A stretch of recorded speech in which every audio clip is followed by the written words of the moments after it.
नमस्कार, विकास समाचारमध्ये आपले स्वागत। वाकणपाडा येथे गोदामाची भिंत कोसळून घडला मोठा अपघात। वाकणपाडा चौधरी कंपाऊंड येथे भिंत कोसळून एकाचा मृत्यू व 4 जखमी झाल्याची दुःखद घटना मंगळवारी घडली। वसई विरारमध्ये अनधिकृत बांधकामांचा पूरच आलेला आहे।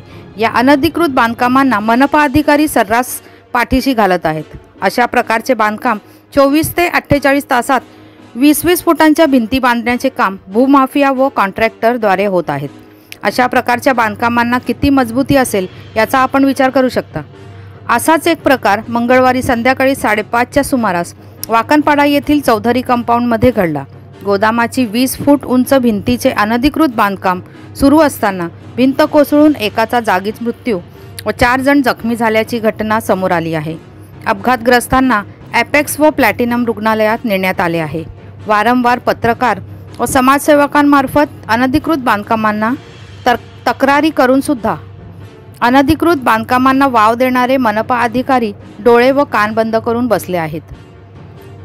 आमचे अधिकारी घटनास्थळावर पोहोचून मदत कार्य करत आहेत, तसेच माहिती घेत आहेत, असे अतिरिक्त आयुक्त रमेश मनाळे यांनी सांगितले। तर सदर अनधिकृत बांधकामाचे प्लास्टर सुरू होते। अनधिकृत बांधकाम आमच्या माहितीत नाही, असे सहाय्यक आयुक्त मनाली शिंदे यांचे म्हणणे आहे। वसईहून मी शहनाज शेख, विकास समाचार चॅनलला लाईक, शेअर, सबस्क्राईब जरूर करा।